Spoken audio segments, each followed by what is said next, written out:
ainsi un drame humanitaire avec plus de 200 000 compatriotes forcés de fuir les affres terroristes dans les zones de combat. Ils se retrouvent en dehors de chez eux, sans logis, sans nourriture et sans soins.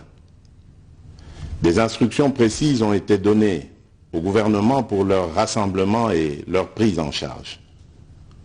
Au-delà de ces efforts, j'en appelle à un élan général de solidarité pour alléger leur fardeau. Certes, cette situation n'est pas nouvelle. En effet, depuis plusieurs décennies, des groupes armés nationaux et étrangers écument l'Est de notre pays en y commettant des atrocités innombrables sur fond d'exploitation illégale de nos ressources naturelles. C'est ainsi qu'à l'occasion de mon avènement, j'avais été amené à prendre l'engagement devant la nation de rétablir au cours de mon mandat la paix et la sécurité là où elles sont compromises et de les consolider là où elles existent. Sitôt dit, sitôt fait, j'ai sans délai et de bonne foi commencé à développer, notamment avec tous nos 9 pays voisins, une diplomatie de proximité en vue d'établir avec eux des relations de coopération franches, transparentes et de caractère gagnant-gagnant. Avec l'Ouganda, par exemple, nous sommes allés jusqu'à décider de mutualiser nos forces armées afin de combattre ensemble la nébuleuse des ADF, une milice d'origine ougandaise qui cependant n'opère que dans le Nord Kivu. Et aussi, nous avons lancé 2 projets de construction de routes transnationales. Avec le Rwanda, un mémorandum d'entente a été signé dans le commerce de l'or avec une entreprise nationale. Une ligne aérienne a été ouverte à la compagnie nationale rwandaise dans notre pays et un accord de non-double taxation a été signé. Malgré cela, ce pays va nous surprendre en réactivant les terroristes du M23. Alors qu'il avait été défait par les armes en 2013, le M23 va refaire surface en prenant notre armée à court, notamment à Bunagana, cité qu'il occupe depuis le 13 juin 2022. En effet, sous la fallacieuse accusation de soutien des FARDC au FDLR, le Rwanda a en réalité des velléités expansionnistes, avec comme intérêt principal l'appropriation de nos minerais, et pour ce faire, il s'active à déstabiliser l'Est du Congo pour créer une zone de non-droit en vue d'assouvir ses appétits criminels. Pour faire face à cette situation, 2 options s'offraient à nous, la diplomatie ou la guerre. J'ai résolu de privilégier la première option, quitte à en venir à la seconde, faute de résultats. L'option diplomatique a donc été mise en œuvre.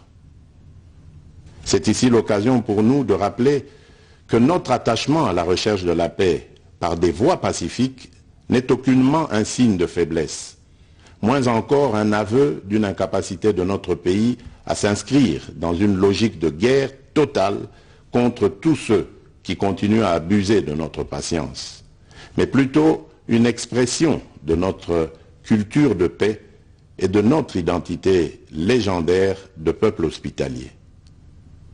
C'est ainsi que dès le 20 juin 2022, j'ai pris part aux travaux du 3e conclave des chefs d'État membres de la communauté d'Afrique de l'Est à Nairobi, au Kenya, qui avait comme agenda l'examen de la situation sécuritaire dans l'Est de notre pays. À l'issue de ce forum, les dirigeants des pays membres de la communauté d'Afrique de l'Est sont tombés d'accord sur le déploiement d'une force régionale pour imposer la paix dans l'Est de la République démocratique du Congo.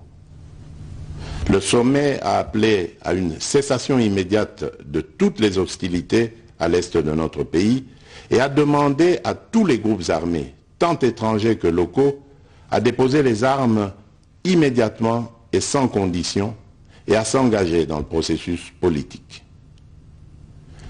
Le 6 juillet 2022, j'ai accepté de rencontrer à nouveau le président du Rwanda, cette fois à Luanda, sous l'égide du président João Lourenço, sous couvert de la conférence internationale des régions des Grands Lacs africains, la CIRGL. Il en est sorti une feuille de route qui stipule entre autres objectifs normaliser les relations politiques et diplomatiques entre la République démocratique du Congo et le Rwanda. Et pour y parvenir, la première action retenue, arrêt des hostilités et retrait du M23 des positions occupées conformément au communiqué final de Nairobi.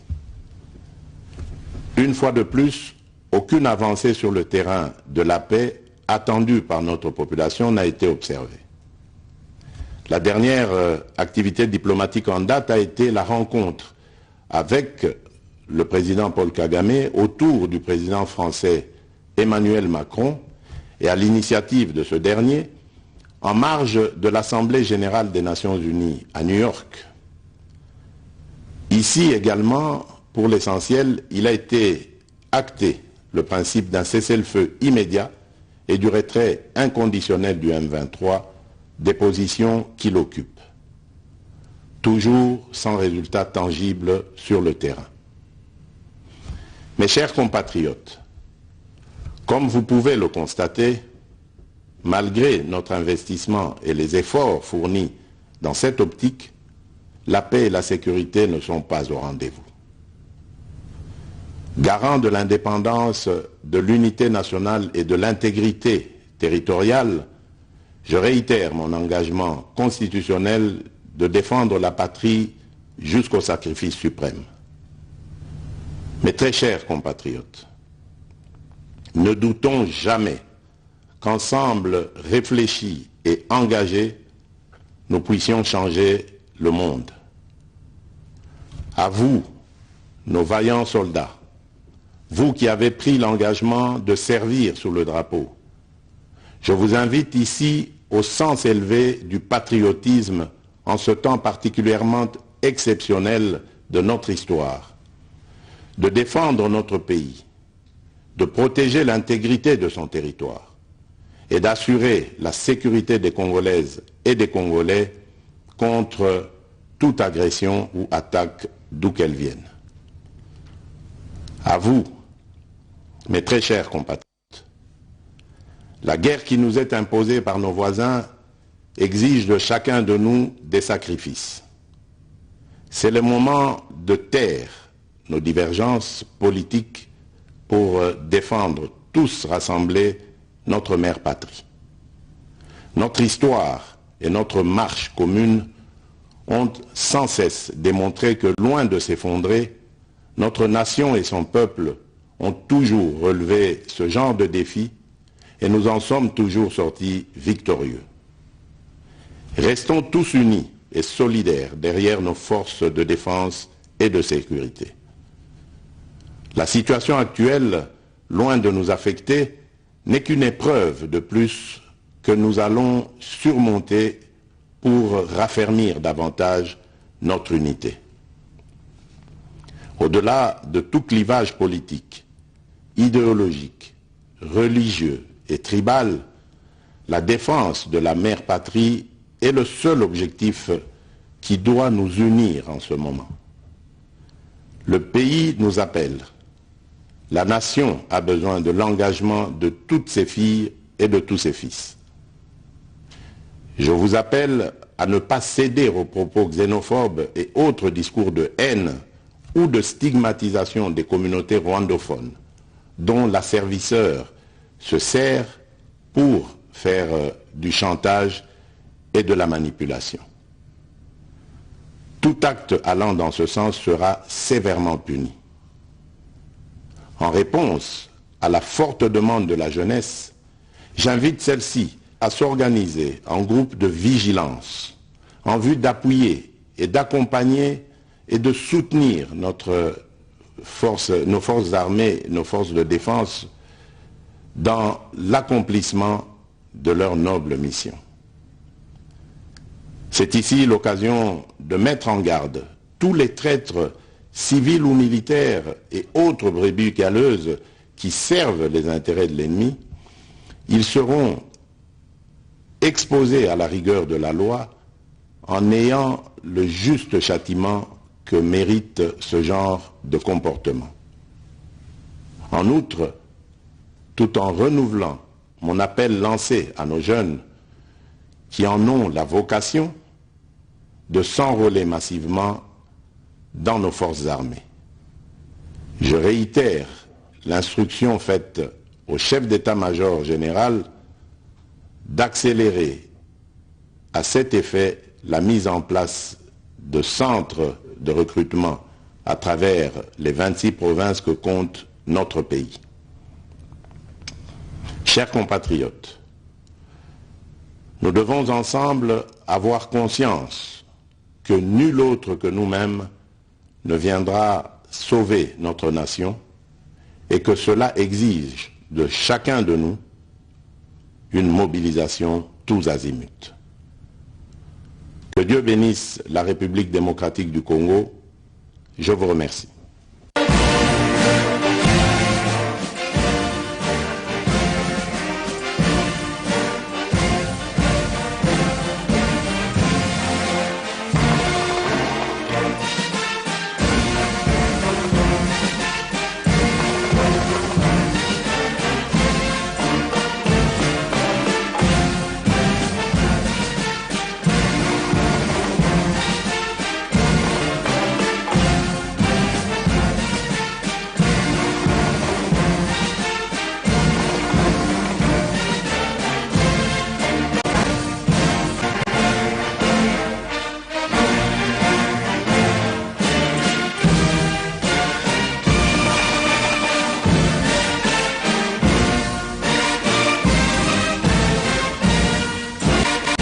En rapport avec la situation sécuritaire dans sa partie contexte ethnique. Congolaises, Congolais, mes très chers compatriotes, je m'adresse solennellement à vous en ce jour dans un contexte exceptionnel en rapport avec la situation sécuritaire que connaît notre pays dans sa partie orientale. Ce contexte d'agression et d'occupation des territoires dans le Nord Kivu est perpétré par le groupe terroriste dit du M23 avec l'appui avéré en hommes et en logistique du Rwanda. Au moment où je fais cette adresse, nos agresseurs occupent certaines localités dans le territoire de Rutshuru, occasionnant ainsi un drame humanitaire avec plus de 200 000 compatriotes forcés de fuir les affres terroristes dans les zones de combat. Ils se retrouvent en dehors de chez eux, sans logis, sans nourriture et sans soins. Des instructions précises ont été données au gouvernement pour leur rassemblement et leur prise en charge. Au-delà de ces efforts, j'en appelle à un élan général de solidarité pour alléger leur fardeau. Certes, cette situation n'est pas nouvelle. En effet, depuis plusieurs décennies, des groupes armés nationaux et étrangers écument l'est de notre pays en y commettant des atrocités innombrables sur fond d'exploitation illégale de nos ressources naturelles. C'est ainsi qu'à l'occasion de mon avènement, j'avais été amené à prendre l'engagement devant la nation de rétablir au cours de mon mandat la paix et la sécurité là où elles sont compromises et de les consolider là où elles existent.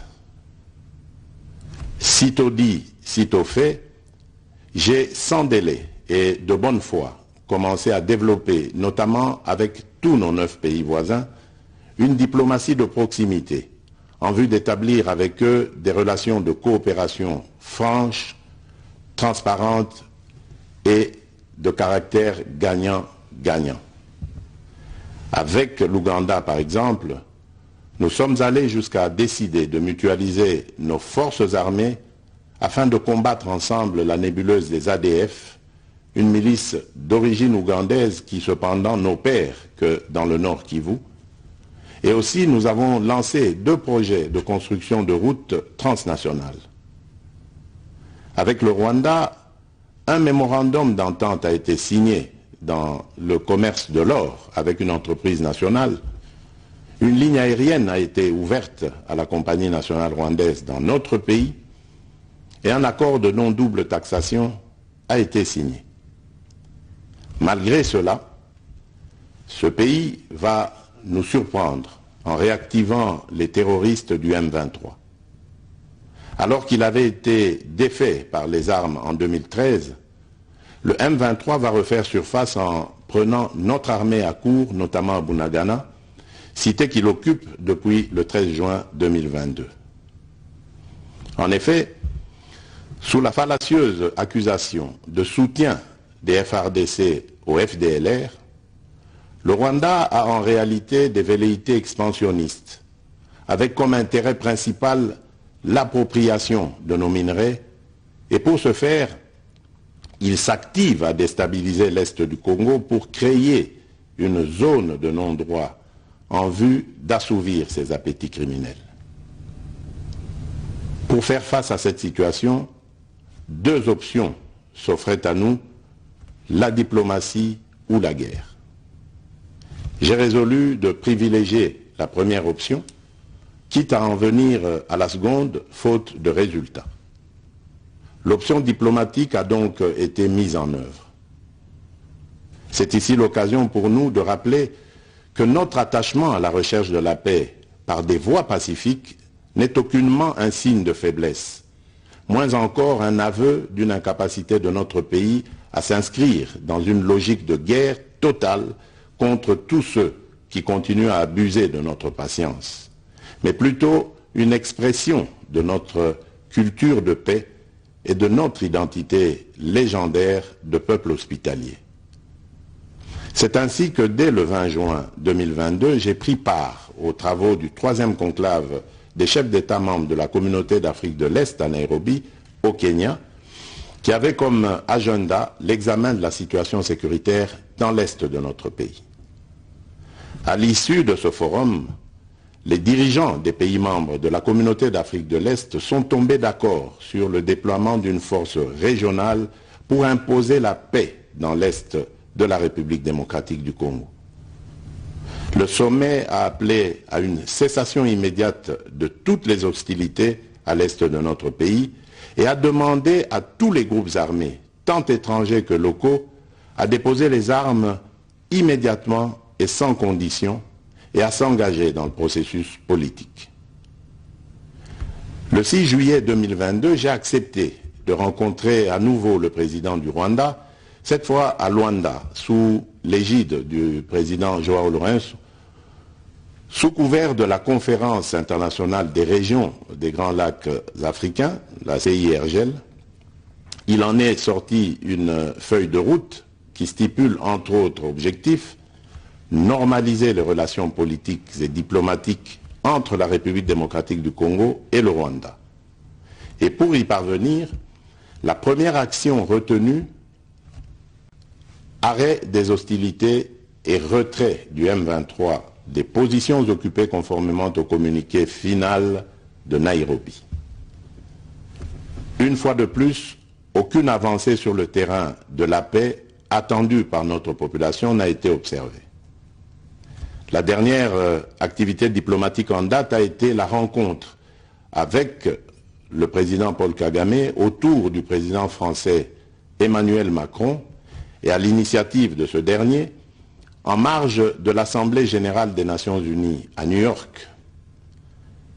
Ici également, pour l'essentiel, il a été acté le principe d'un cessez-le-feu immédiat et du retrait inconditionnel du M23 des positions qu'il occupe, toujours sans résultat tangible sur le terrain. Mes chers compatriotes, comme vous pouvez le constater, malgré notre investissement et les efforts fournis dans cette optique, la paix et la sécurité ne sont pas au rendez-vous. Garant de l'indépendance, de l'unité nationale et de l'intégrité territoriale, je réitère mon engagement constitutionnel de défendre la patrie jusqu'au sacrifice suprême. Mes très chers compatriotes, ne doutons jamais qu'ensemble réfléchis et engagés, nous puissions changer le monde. À vous, nos vaillants soldats, vous qui avez pris l'engagement de servir sous le drapeau, je vous invite ici au sens élevé du patriotisme en ce temps particulièrement exceptionnel de notre histoire, de défendre notre pays, de protéger l'intégrité de son territoire et d'assurer la sécurité des Congolaises et des Congolais contre toute agression ou attaque d'où qu'elle vienne. À vous, mes très chers compatriotes, la guerre qui nous est imposée par nos voisins exige de chacun de nous des sacrifices. C'est le moment de taire nos divergences politiques pour défendre tous rassemblés notre mère patrie. Notre histoire et notre marche commune ont sans cesse démontré que, loin de s'effondrer, notre nation et son peuple ont toujours relevé ce genre de défis et nous en sommes toujours sortis victorieux. Restons tous unis et solidaires derrière nos forces de défense et de sécurité. La situation actuelle, loin de nous affecter, n'est qu'une épreuve de plus que nous allons surmonter pour raffermir davantage notre unité.